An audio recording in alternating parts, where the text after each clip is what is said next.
Eto yung sumakay kami ng roopway, guys. Bago tayo makarating dito muna kami nagpunta sa dagat. Nag-ikot-ikot muna kami doon sa tabing dagat. At biniviewing lang yung kahit na maulap ang panahon. Ikot-ikot at naghanap ng lunch. Bago kami nag-lunch, so ito yung lunch namin. Pagkatapos naming mag-lunch, ayan na. Mag-aabang kami ng taxi para masakyan namin. At ito na kami sa taxi. Dahil train travel ang ating ginawa, wala tayong sasakyan, so kailangan namin nitong taxi. Hihahatid kami sa aming paruroonan. At tapos nandito na kami. At sumakay kami ng roadway para makarating kami dito sa top. Ayan guys, ang pagsakay namin. At sa barkong yan, sa bangkang yan, dyan kami sasakay mamaya. At dito muna tayo. Panoorin muna natin ang 36 degrees na view ng top na to. Dahil hindi ko to na-post nung nakaraan. 36 muna. Iikot tayo dito. Iikutin natin. Yan ang makikita. Sana nga lang hindi makulimlim at hindi mafoggy ang dating. Napakaganda sana nito guys. Pero para sa akin, hindi masusunog ang aking noo. Agoy-agoy. Kasi kung maaraw naman masyadong masusunog ang ating noo. Pero syempre saglit lang naman tayo. Pero refreshing tong lugar guys, lalo na sa makulimlim ang panahon. Ayan, 36 talaga ang ating ikot. Nandito na tayo sa kabila uli. So, napakaganda ng place. Ayan, magbibiruan pa kami ng asawa ko dito. At sabi niya, sasakay kami dun sa bangka. At tinutuo naman guys. So, sasakay kami dyan. Ito na ngayon. Pagkatapos naming bumaba dito sa sasakay ng roopway uli para bababa. Ayun, ayun oh, may dalawang barko. Yung kulay puti ang aming masasakyan yata dyan. So, panoorin natin guys. Andito na kami. Nag-aabang na kami ng darating. At dito na, dumating na nga. Hindi pala kulay puti. Ito daw yung sasakyan namin. Ayan, nakasakay na po. Napakaganda. Mahangin-hangin. Refreshing ang dating. Sa pagsakay namin, akala ko mayroon pa kaming ibang kasakay. Wala na po. Kami lang. Parang exclusive sa amin itong bangka.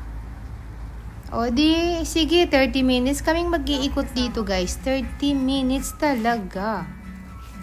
Bumili kami ng ticket na. Pagbili namin ng ticket, tapos for 30 minutes. Dapat nga yung medyo mabilis na jet.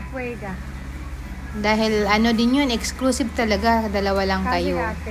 Dalawa lang din naman dito. Di parang yun na nga lang. Hindi gaano mabilis ang biyahe namin. Kung natural lang yung kanyang pagbabiyahe, natural lang yung speed niya. Hindi kami doon sa speedboat.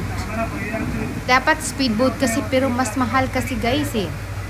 Di, pwede na namin pang dinner yung pang bayad kasi. So, ayan. Tuwang-tuwa naman. Kasi minsan lang uli nakasakay ng barko. Minsan naman, pag nagbarko kami minsan guys, mag-aalkila kami ng yate, magdadrive si hubby, and then, pwede kaming mamasyal sa ganitong paraan, ganitong time, ganyan. Kaso nga lang, hindi naman niya dala yung kanyang menkyo or license. So, minabuti na kaming sasakay na lang. Relax na lang for 30 minutes ang biyahe. O diba, napakasarap ng feeling. Refreshing talaga. First time naman dito sa place na to. So, gusto din namin maranasan yung place na to. So, kaya nandito kami. So, So, makikita din namin kung saan yung ropeway. Ayun. Kung saan kami kanina. Ayan, nandito na kami sa part mo ngayon. Magpapapicture sana ako. Nahihiya lang kung isa nakaharap kasi yung driver sa amin. Sa titik na yung driver eh. Yung kanyang kamay lang gumanyan. Ayaw niya. Kasi nahihiya siya. Kaloka. Dalawa lang naman kami at yung driver. So, panoorin na lang natin ang view, guys. Ayun yung kabila o yung isa. Samahan nyo na lang kaming mag-viewing. Minsan, guys, may tumalon pang isda dyan. Sabi ko, ay, ang laki! Isda! Hindi ko nga nakuhanan ng video. Sayang ka kung hindi nakuhanan ng video. Dati pa talaga, mahilig na kaming sumakay ng ganito, guys. Minsan, nag-aarkila talaga si Habi ng yate. So, para mag-drive siya, iikutin namin minsan yung Tokyo. Ayan, yung speedboat, guys, minsan inaarkila namin. May driver license kasi siya noon. Naalala ko to noon. Hindi pa panahon ang pagbablog at pagbibideo-video. Kaya ayan, wala akong puro picture lang yung mayroong ganyan. Nakasakay ako yan sa yate, guys. Yan, noon. Grabe namin lumayas noon. Halos linggo-linggo.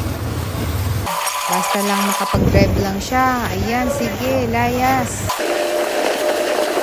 Ayan. Tapos ngayon, ang hilig namin, naging fishing. So, ganun din. Ang nangyayari, nasa dagat, nasa ibabaw na ng tubig. Mag-fishing, mag-jet ski. Yan naman ngayon, may sariling jet ski nang binili. So, malapit na ang mga event at mga panahon ng jet ski uli. So, medyo tag-init na. Siguro magpapa-schedule na naman yan na kung mag-jet ski kami doon sa lagi naming pinupuntahan. Depende kung anong mga plano ng mga kausap namin at mga makakasama namin. So, yun ang aking kwento. Mukhang malapit na kaming pabalik, guys.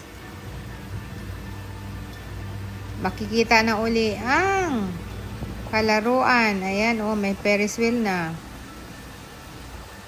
Regina Gate.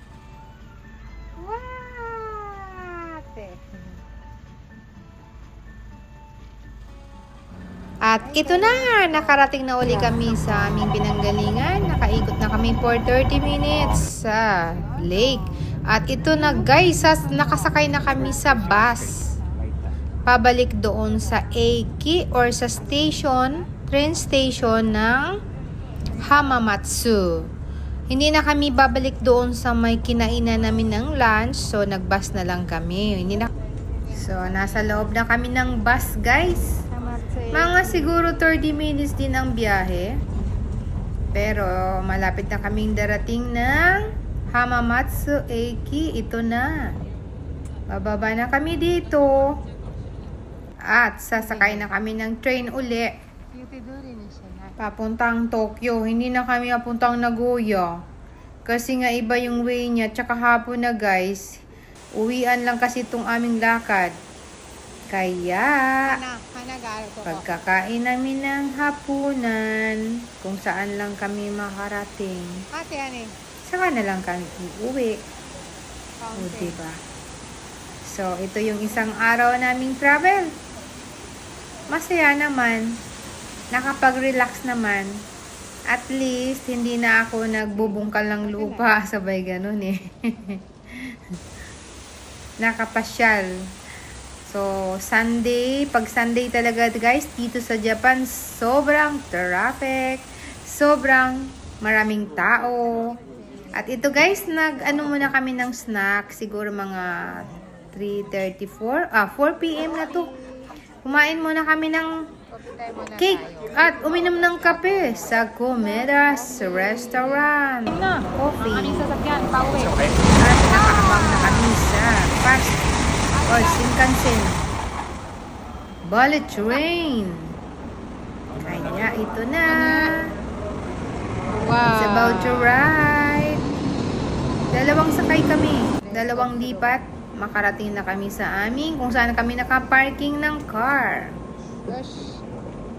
So, ito na kami. Sasakay na. Ako, Dani. Yan, para na namang aeroplano. Ang aming train. Oh, maliwanag pa yan guys ha. Maliwanag pa siya. Pero sa pagdating namin sa Tokyo, madilim na po. Ang bilis dumilim. Ayan. Mayroon pa tayong anuhan sa paa. Eto na. Malapit na kaming darating. Ang haba niya.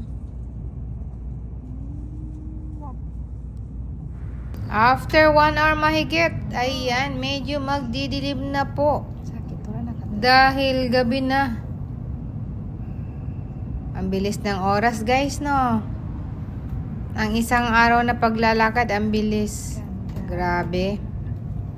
So, wala tayong magagawa. Dahil mabilis ang oras, mabilis din tayong tumanda. Agoy-agoy. Ang bilis ng panahon.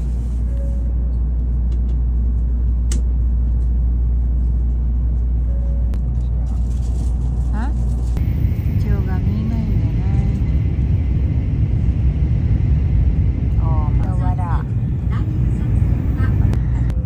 So, ito yung travel na walang plano. Nakapaglayas kami ng hindi oras. Sa araw na paggising ay bigla na lang naisipan na maglayas. At sa sunod din naming travel sa sunod na linggo guys, manonood kami ng baseball game. So, yun naman ay kung gustong manood, nandyan na sa ibaba. Nandyan na sa ating video. I-click nyo na lang kung gusto nyong mapanood. At ang pag-ikot-ikot natin sa Tokyo Dome. Malapit na kami, nakapag-change na kami dito ng guys, ng pangalawang train or bullet train.